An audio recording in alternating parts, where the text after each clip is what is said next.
All right, are you ready to learn all about volcanoes? So yesterday we spent time discovering earthquakes, what they're or how they're caused, and some of the different structures of the earthquake. Today we're going to look at volcanoes. Both are caused by the movement or shifting of tectonic plates. Today we're going to learn about a wonderful lady named Mariethorpe, and we're going to discover the structure of volcanoes. So to start us off, I've got a video posted on Canvas that I really want you to watch. It is called Girl Talk, again, by my favorite people, the Amoeba group, I think is what they're called. I should learn their name if they're my favorite singers, but it's okay. It's all about Mariethorpe and her story, so give that a listen, especially if you are one of our verbal learners who does better with song and rhythm than they do reading. I'm going to read a brief story about my girl Marie, and then we'll go into the structures of volcanoes. So who is Marie Thorpe? Let's find out.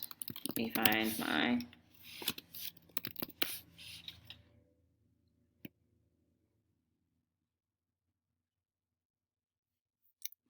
my reading on it.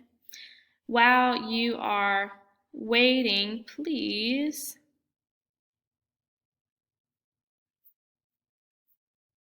there we go.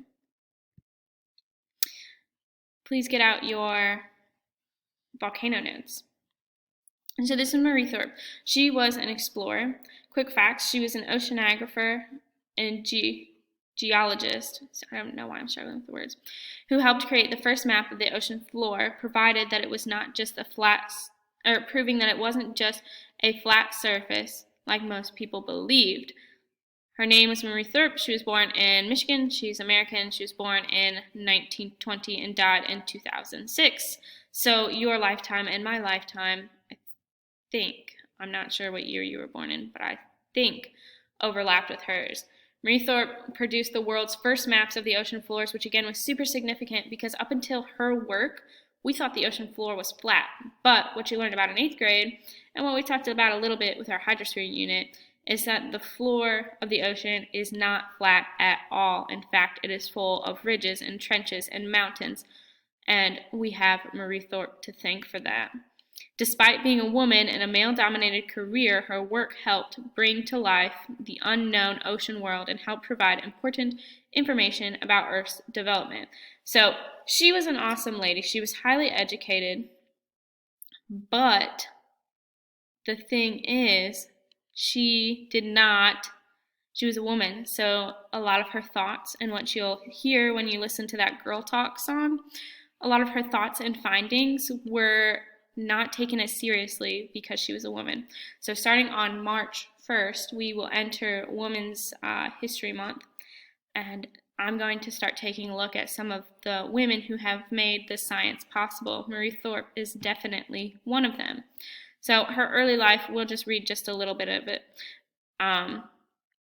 We'll start with colleges. But because she was a female, Marie never thought she could do soil surveying like her father. Women during her time were deterred from working in the scientific field. She believed she could be a teacher like her mother. At the time, jobs for young women were limited in options to secretary, bookkeeper, nurse, school teacher, or librarian. Marie began college as a music major and graduated with a music and English degree. After graduating, she had a rare chance to be part of an accelerated geology degree program in Michigan. This was in 1942 during World War II. So since many of the men were off fighting, there were opportunities for women to fill certain job roles. She earned her master's degree in geology in 1944 and another bachelor degree in mathematics in 1948. After receiving her degree, she went to work as a research assistant at the Lamont Geological Laboratory in Columbia University in New York. While there, she met Bruce Henzing, a current geology student who she would collaborate with for the next 30 years. So, what you should have gleaned from those was that she was a woman, and during that time, women weren't encouraged to go to college. If they were, it was to become a teacher or a nurse or a secretary. So Marie was very first in her field of someone who, it was not common for women to be there. But she was very successful. We'll talk about her voyages, so her time out at sea. Before the 1950s, little was known about the layout of the ocean floor. Although Marie had a geology degree, she's also considered an oceanographer, someone who studies the ocean's marine life and ecosystems. Prior to Thorpe, the ocean floor had previously been envisioned as a flat plain of mud. Thorpe and Henson became part of a research project to map the topography or layout of the ocean floor.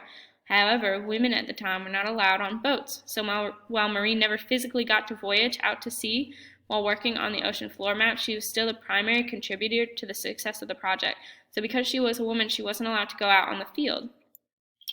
Bruce Hensing went out on the research vessel and collected the initial data. Much of the raw data came from sonar measurements of ocean depths. Remember, sonar is where we send a signal down to the bottom of the ocean and wait for how long it takes for the signal to come back, kind of like how bats echolocate. That gives us an idea how long it takes for the signal to come back, gives us an idea of how far down the ocean's floor is. If you do this systematically, it can give you an idea of what the entire ocean floor looks like. This data was sent back to Marie at home. She took the sonar readings and worked with only pens and rulers and drew the details of the ocean floor using longitude degree by latitude degree. It was a technical process, but Marie got the task done. The first published map of North American ocean was in 1957 in Thorpe's drawings that revealed that the ocean floor was not flat but covered with features like canyons, ridges, and mountains, just like on land. A second map showing the South Atlantic Ocean floor was published in 1961, and then a map of the Indian Ocean floor in 1964. Thorpe completed a full world ocean map in 1977 titled The World Ocean Floor. So that's all we're going to read, but Thorpe was an awesome lady. She did face a lot of challenges in her field by being a woman, but she overcame them. And a lot of what we know about the ocean floor and volcanoes and plate tectonics themselves comes from what she did on those voyages and the data that she interpreted. So she was a pretty awesome lady. Again, there's a whole song about her, and it really outlines what she did and why we care about it. But again, watch that on your own time because we've got to learn about volcanoes. So a volcano is a mountain, typically conical, having a crater or vent through which lava, rocks, fragments, or gas are or have been erupted from the Earth's surface. So exactly what you're thinking of, a volcano. We're going to go through the different parts of a volcano. Tomorrow we're going to talk about the different types of volcanoes as well as where they form with our plate boundaries and what type of magma they have. But today we're just learning about the different parts. Here's where we're going, and I actually think I'm just going to use this slide to help you all learn the different parts. So again, pretty much you've got just a vocab sheet here with a diagram telling you the different parts of the volcano. The summit here is the highest point of my volcano right here. The throat is the conduit's pact that ejects path, I believe. It should say path, not pact. I made a typo. The conduit's path that ejects lava and ash. So the throat is this part right here. The crater is the mouth of a volcano that surrounds the vent. So the crater is the actual dirt around the throat. Lava, we talked about the difference between magma and lava. Lava is molten or melted rock which erupts from a volcano. So lava has hit the surface of the earth. If you look right down here, magma is molten or melted rock under the surface of the earth. The conduit is the passage in a volcano through which magma travels up. And don't forget, we have the Earth's crust right here. Ash is small parts of lava or rocks which are shot in the air by the explosion. Ash is so lava, obviously, molten rock coming at you if you are standing by a volcano is very, very dangerous. But a lot of people don't realize that the ash clouds can be just as dangerous. So the ash can block out the sunlight, which is what we think might have happened during the time of the dinosaurs and actually cause the extinction of dinosaurs. But not only that, it can also surround and suffocate. So if you get enough ash, it can suffocate a person in their lungs. or it can make it so you can't see with your eyes, or if you're driving you can't see. If it blocks out the sunlight, not only is it making it colder because we don't have that sunlight, but it also can block the sun from the photosynthetic organisms like plants. So if the eruption of the volcano was large enough, the ash might prevent the surrounding plants from being able to photosynthesize, and then they would eventually die.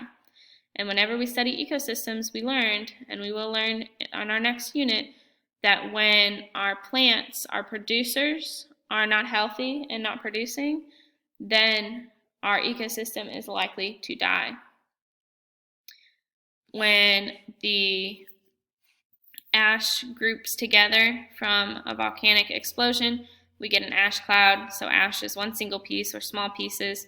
Ash cloud is that big structure that might block out the sunlight or suffocate you. As well as when a volcano erupts, if it's large enough, it rains down ash. It gets everywhere. And then the vent is the opening in the volcano where the lava comes out. So that is it for as far as describing the parts of a volcano. I'm going to post another video on Canvas that I want you to take a look at. It's going to be about 5 minutes, and it's going to explain what volcanoes are and why they explode. But those are our different parts. A lot of it's just vocab that we're going to use throughout the rest of the lecture.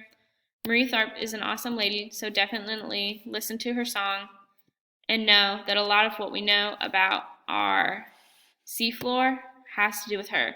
And not only that, because she was able to map the seafloor, she actually showed us and kind of explained why we have some underwater volcanoes and why a lot of that seafloor was able to form, because a lot of what we see on the floor, besides the trenches, but like our ocean ridges, those are due to volcanic interactions.